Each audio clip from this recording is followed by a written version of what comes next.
தனுசு லக்னத்துல பிறந்தவங்களுக்கு ராஜயோகத்தை தரக்கூடிய அடுத்த கிரகம் இது சார். தனுசு லக்னத்தை சொல்றதுக்கு முன்னாடி தனுசு ராசிக்கு கொடுக்கப்பட்ட ஒவ்வொரு ராசிக்கும் ஒவ்வொரு குறியீடுகள் சின்னங்கள் சொல்றோம்.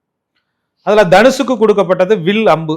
ஒரு குதிரையில அப்படியே பாதி பாதி மிருகம் பாதி மனித உடல் அப்படின்ற மாதிரி இருக்கும். வில்லம்பு இருக்கு அந்த இடத்துல. இது என்ன ஒரு முன்னோக்கி பாயக்கூடிய ஒரு தன்மை. இதற்கு என்ன வேணும்? சத்து வேணும், வேகம் வேணும், துடிப்பு வேணும், தைரியம் வேணும், தன்னம்பிக்கை வேணும், விடாமுயற்சி வேணும். எல்லாத்தையும் இழந்தாலும் எங்க போனாலும் அங்க நிலைநாட்டக்கூடிய ஒரு தன்மை சூழல் அமையணும்.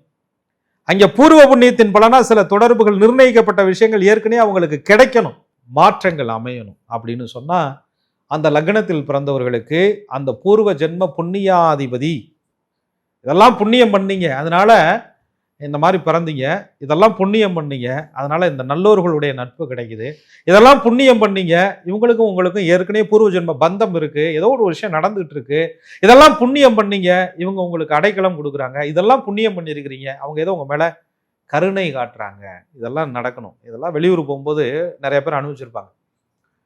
சொந்த இடத்தில் இருக்கக்கூடிய நிம்மதியை விட ஒரு இடம் மாற்றம் செய்து அங்கே சில அமைப்புகள் சரியாக அமைந்தால் பூர்வ புண்ணியாதிபதி நல்லா இருக்கிறார்னு அர்த்தம். தனுசிற்கு 5க்கு அதிபதி செவ்வாய் நல்லா இருந்தா ஆற்றல் வரும், வேகம் வரும், தைரியம் வரும், கோபம் வரும், வைராக்கியம் வரும், வெறுப்பு வரும், அதே நேரத்தில் காரியம் சாதிக்கும் குணம் வரும். பூமி, சொத்து, ஆஸ்தி, அந்தஸ்து, சகோதர வழி உறவுமுறைகள் இல்லை என்றாலும் சகோதரரை போன்று பழகக்கூடிய நல்ல நட்பு கிடைக்கும். 4 சென்ட் இடம் வாங்கியிருந்தால் கூட நச்சுன்னு வாழ்க்கை அமையும், வீடு கட்டக்கூடிய யோகம் உண்டாகும், பூமி அமையும், உடல் தேக வலிமையோடு இருக்கும், தைரியம் இருக்கும், யார் விட்டுட்டு போனாலும் வாழ்வண்டாங்கிற விடாமுயற்சி இருக்கும். ஆக செவ்வாய் பகவானுடைய பலம் சரியாக இருந்தால் தனுசு லக்னத்தில் பிறந்தவர்களுக்கு ராஜயோகமே.